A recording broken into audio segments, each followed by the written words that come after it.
So, Brian, question for you. Oh, okay. How's the Pops chain doing? The Pops chain is... Yeah. I still haven't emailed like anyone back. We have like 5 or 6 people who have actually asked for Pops coin, and I haven't emailed them back, but I will. Okay. We will get back to them. Someday. Yeah.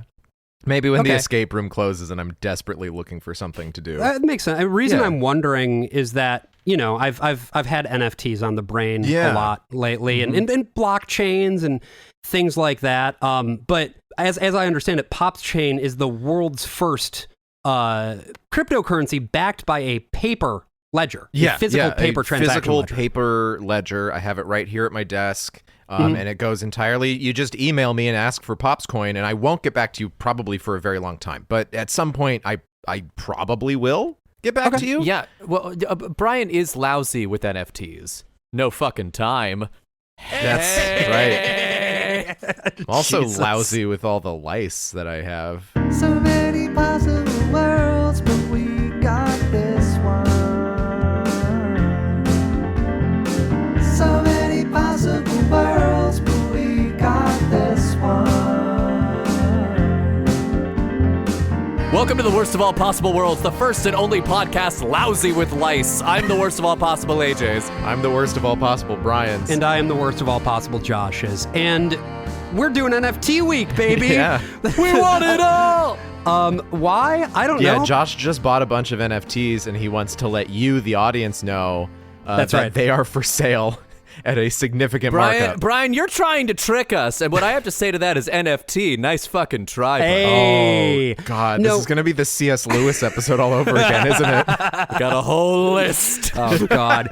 But yeah, we're of course all about, sometimes at least, inflicting pain on ourselves for the benefit of you, the audience. And so this week, I decided to put together a playlist for a case study in non-fungible tokens and related media to that. And we've also brought in with us a guest this week. You might remember him from our Adventures in Odyssey episode from a while back. I'm trying to remember. That was Wit Owns the Fundies, because that was the great one where Nate came in and really just solidified the premise that Odyssey is The Simpsons, and you found the Simpsons parallel for every single episode that we showed. That's right. you. Yeah, I may not be an Odyssey expert, but I have watched enough Simpsons to think about the Simpsons in my 30s. So before we dig into these delightful NFT videos and sort of tell the story of the crypto boom and bust of 2021 and 22, Nate, why don't you tell us a little bit about yourself, sort of what your connection is to the subject matter, and anything else that you'd like the audience to know about? Absolutely. Well, I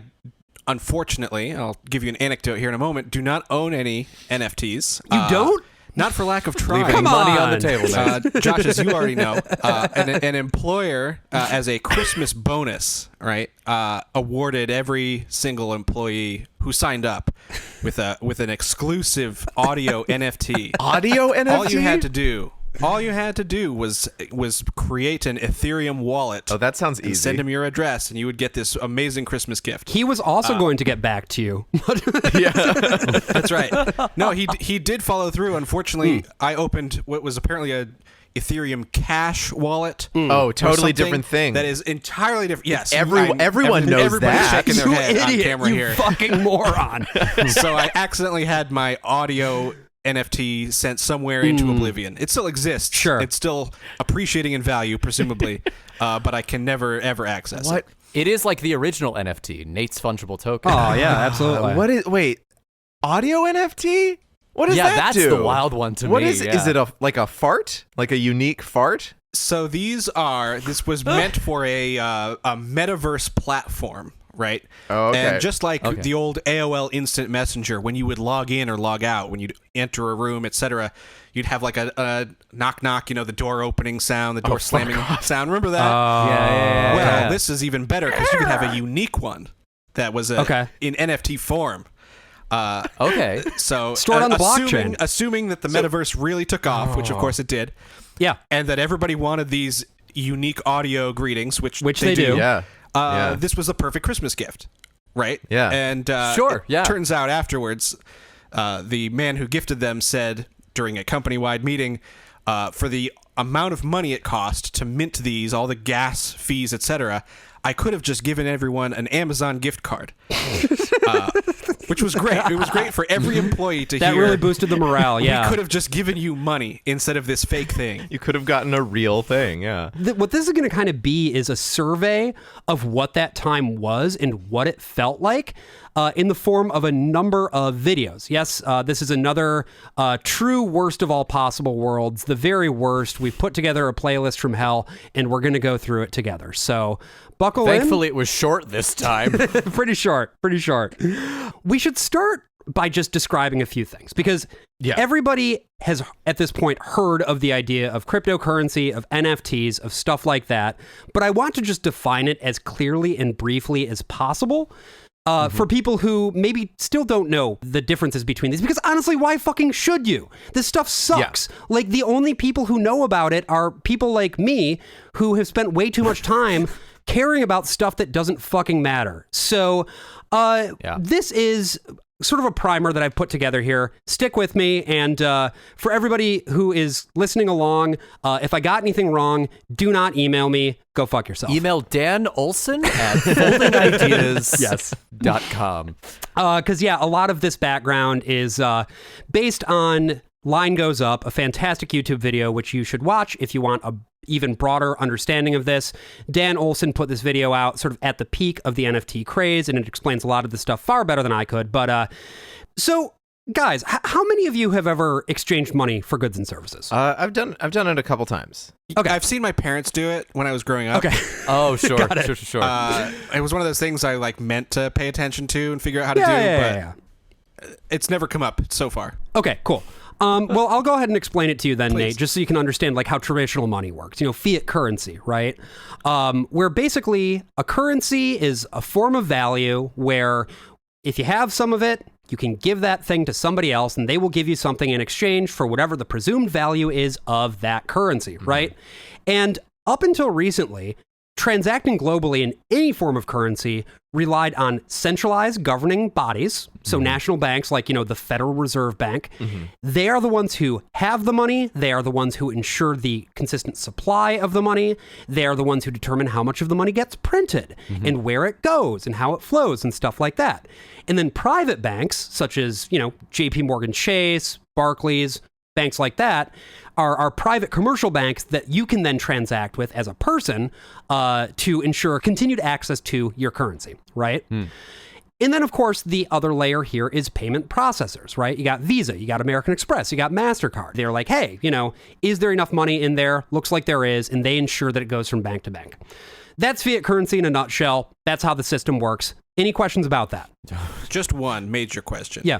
Okay. Yeah. So the reason for the banks that we use the paper and the coins is so we don't have to carry all that gold around, right? Correct. Yeah. And all of this currency across the globe is backed, right, by gold. Is that correct? Perhaps even silver? No. But that's what the Wizard of Oz told me. It is funny that you mentioned that, though, Nate, like the idea of like it being backed by something. Yeah. Because these very same people who get really obsessed with the idea of a gold standard and like, something doesn't mean anything until it's backed by something else. These people, you need specia. Right. You need it. These people, the very same people, are all in on this idea of digital money, where there's nothing backing it other than the trust of the network that creates the currency and maintains its value, which is fucking insane. I think the thing that really destroyed my faith in money as a concept was at the beginning of the pandemic when the stock market was in free fall and they just threw something like $1 billion at it to try and fix it, to try and stop like the plummet. And then that money was gone in 45 seconds, I think. Like it just evaporated into nothing. I'm like, oh, so money's meaningless. Yeah. It's like, I mean, it is meaningful insofar that we all give it meaning, but you can also just make shit up if you want to.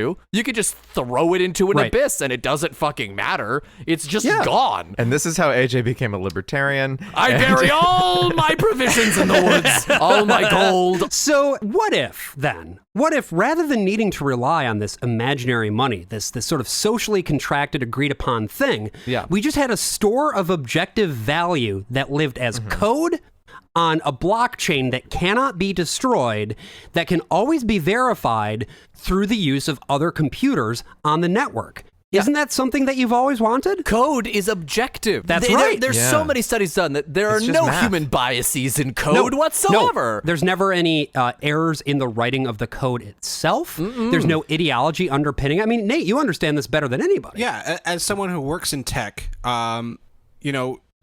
bugs are a thing of the past. We don't have those anymore. No, because the global warming is killing them Yeah, all.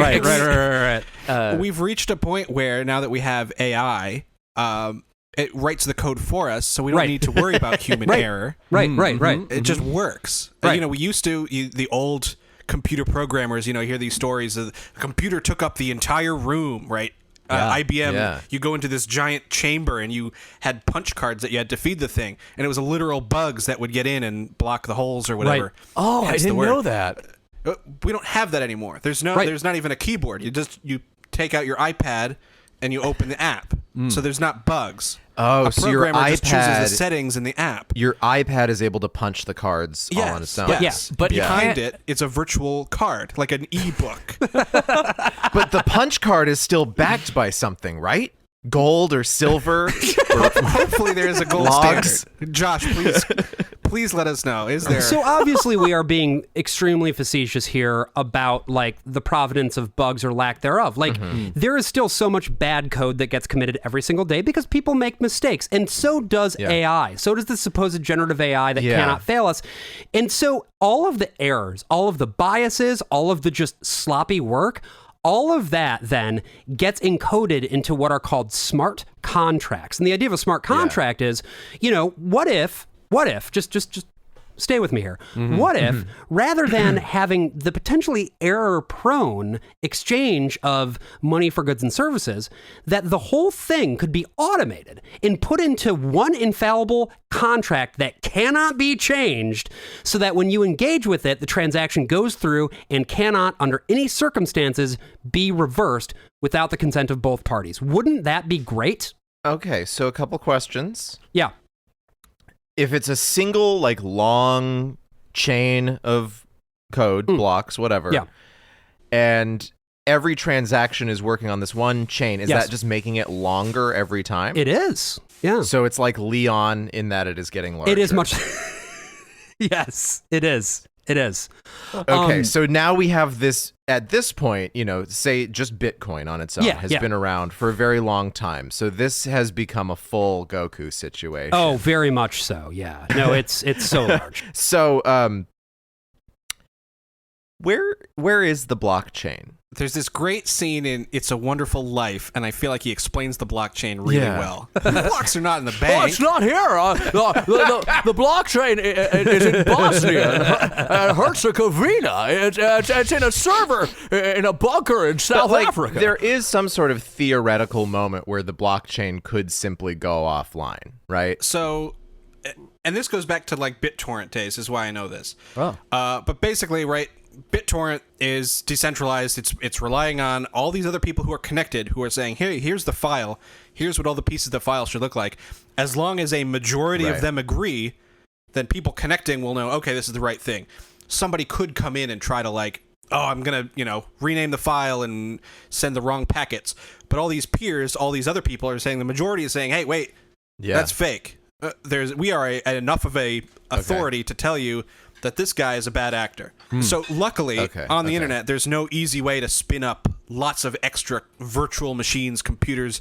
Cloud computing, thankfully, does not exist in the This has reality never we been. live This in. has never been done. If Exactly. it did, someone with the resources could spin up enough places that are part of the blockchain, part of this decentralized thing, to become a majority. Right. And say, I'm rewriting the rules of reality. Actually, our version of the blockchain is the correct one. This is a real theoretical problem that exists, as I understand it, for anything based on that decentralized model. We've now kind of poked holes in a number of the issues here, but really what you need to know in terms of cryptocurrency and blockchains, how they work and how the model differs from the traditional banking model that I outlined earlier, is that whereas traditional banking requires a centralized authority, the only agreement that needs to happen in a cryptocurrency landscape is that there are enough computers on the network that perform a computation that says, yep, this looks right. Okay, so this then means that it's of interest to people who, for various reasons, don't want to interact with the traditional banking system.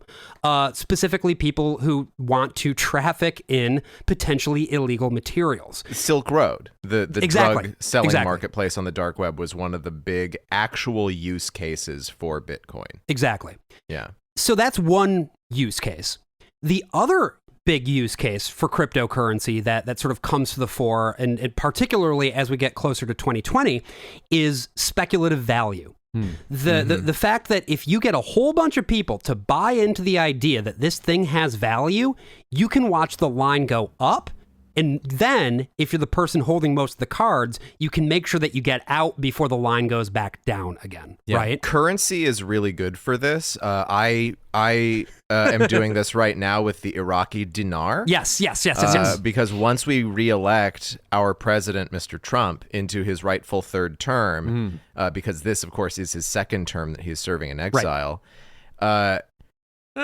then he's going to revalue the world currency, and the Iraqi dinar is going to become equal 1-to-1 with the American dollar, and I'm going to become rich. I love that we've made the most insincere episode of our podcast to date. We're back in Trump. We're back in the blockchain. We're doing a hard pivot, y'all. So Bitcoin is the first real proof of concept for a functional digital currency, right? A cryptocurrency. Yeah. It launches in January 2009. It starts very slow, and then it starts growing. And then in 2014, there's a guy named Vitalik Buterin. He's a Russian guy, and at the age of 19, he publishes a white paper describing something called Ethereum. This is a blockchain-based currency that is specifically designed, according to him, for transactional purposes. It's supposed to serve as digital cash. As opposed to an asset that's supposed to appreciate to in value. appreciate over time. And to Exactly. give you a sense of this guy, it's like, what if Doogie Howser took a much darker path? He has one of the most punchable faces I've ever seen. And He's a very pointy Slavic man, AJ, and I take offense. No. to your... The pointiness is not the issue. pointness with is not the Buterin. issue. It's just he has this It sort doesn't of help. It doesn't help.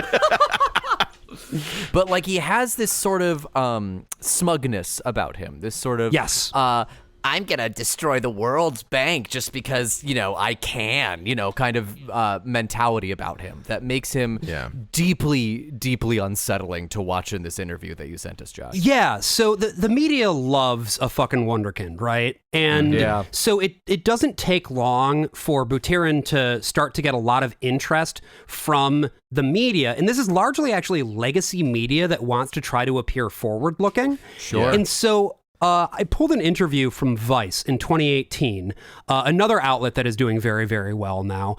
And so doing great, a Vice reporter did an interview with Buterin in Russia in 2018, and this is a little clip from it here. Explain to me why this technology is so transformational that people think it'll change the world. Because they represent kind of epochal changes in the options that we have for interacting with each other. With Bitcoin, it's you don't need banks to send money anymore. It's just something that happens directly peer-to-peer. And Ethereum extends that to making digitally enforceable agreements. That changes whole industries, doesn't it? That's not a leading question. And it has a de-echo, we'll see. Do you feel like the destroyer of worlds here? I mean, you can essentially eliminate how many jobs by doing that? Destroyer of jobs, creator of better ones. Because that's pretty good. It's not a good line. Come on. Mr. Buterin, your campaign seems to have the momentum of a runaway freight train. Why he's are like- you so popular? This guy knows nothing. This guy asking the questions doesn't know anything. He had to be fed these questions to be able to get anywhere with this interview. It's such a fucking It joke. kind of also looks like Buterin needs to be fed because he doesn't know how to eat. He keeps taking single slices of arugula and gently putting them in his mouth like he was a tiny rabbit at the trough of I you can always tell in these interviews when they're interviewing somebody who could actually be a supervillain in 10 years, and this is one of those fucking guys. Absolutely. It's a journalistic disservice. They teach you this, first day, Journalism 101. You ask the subject, hey, do you want to finish your soup?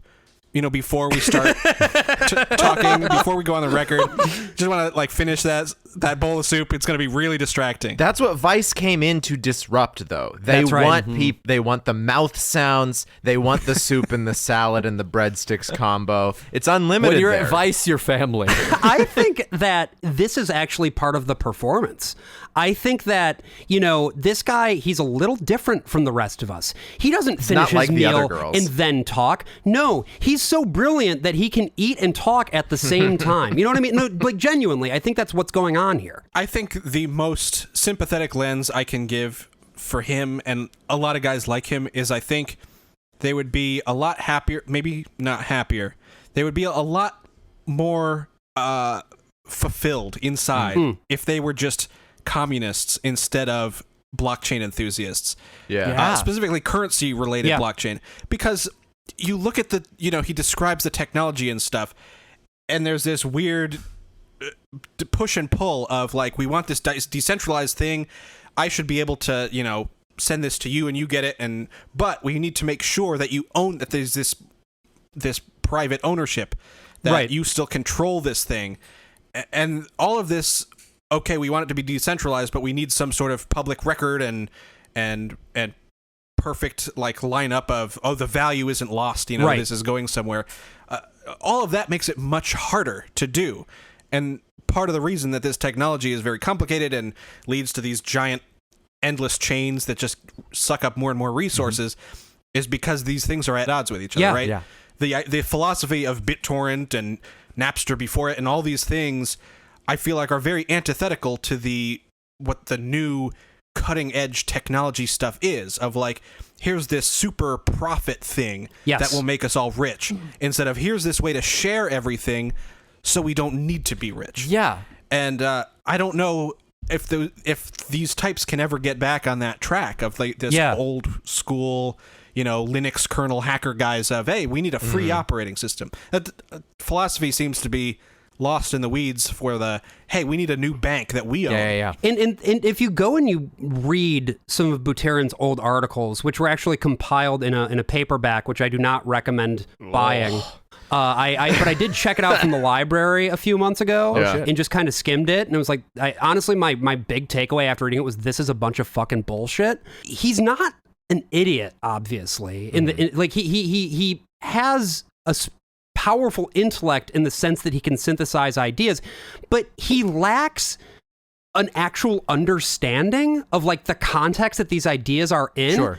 And so he, like a lot of the other people in this world, seems to think that he's the first person to ever think about these ideas. Yeah. Because there's a lack of interest there in actually going and exploring what other people have said about these things before. Because if you're this kind of engineer, you're like, well, I can just create a piece of code that will solve it all. Well, I mean, isn't that very common? I mean, Josh, you and Nate can speak to this, I think, certainly more than I can, but I've always under the impression that that's very common in the tech world, right? That they're just reinventing the things that have always been around. It's just that now they're getting the money from it instead.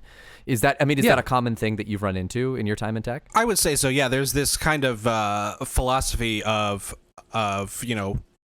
do things like make a big splash and fail hard and fast. So you're just kind of plowing ahead without, and this is not, of course, what they're going for, but in reality, what it works out to be is don't do the research, don't look at the risks, don't find out why things are the way they are, or what the existing alternatives are and what their shortcomings are.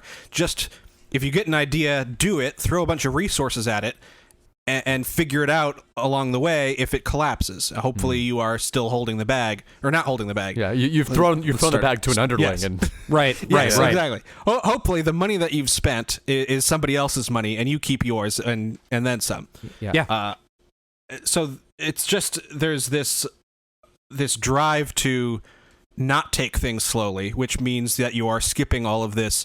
Does a city bus already exist? Like, that's the old joke. Yeah, did tech just reinvent the bus, right? Yeah. Exactly. Yeah. Well, I mean, I think it's wild that you look at the recession of 2008, right? This horrible, horrible collapse. You look at an event like that and you're like, you know what? Capitalism has failed us. You know what we need? Harder capitalism. Yeah. Like, Because you can look at this argument in like Adam Smith, right? Like capitalism in terms of the market That's going to work. That's going to be the most equitable. That's going to be the thing that uplifts society. But it does have a tendency to financialize, which can be okay in a certain amount, but then it will over-financialize and over-centralize. And so you have to find something, some kind of framework that will compete against over-financialization and against over-centralization of the market in order to keep the marketplace decentralized, small, broken up into little bitty pieces. Because you can definitely walk out of 2008 and just say, well, yeah, you just don't let things get too big to fail. Or you... In their case, of course, they don't really want the government to be a part of it until they do. They want it to be, well, we're providing a market-based alternative that's just going to be good enough and aggressive enough and fast enough that it's going to tear apart the central banks. It's sort of the intersection, again, of like libertarianism and big tech, where it's just this obsession with building a perfect system, right? Yeah. Where... It's the issue is not that, as you were saying, like it's become too overly centralized, you know, that certain movers and shakers have too much power. No, the problem is that the systems that currently exist are not automated enough. They are not smart enough. They lack sort of the pieces of technology that we can then make available on this brand new platform. But of course, all you end up doing is recreating the old problems, just in a newer, more automated way. The banks had no computers before this. No, famously. They had punch cards. They were taken into the back. I like to think of the old banks as like the Titanic, right? It was touted as like, this is massive. We have all these safeguards in place. Like, this is the greatest thing. Rich people come on board. Like, there's no way anything bad will happen. And we all know what happened with the Titanic. Of course, yeah. No. And now this new technology is like a smaller, privately developed submersible that we was designed to explore the Titanic. Yes. Look at the wreck of the Titanic and find out what went wrong. And there's no way that would collapse. Absolutely not. And just take even more rich people with them.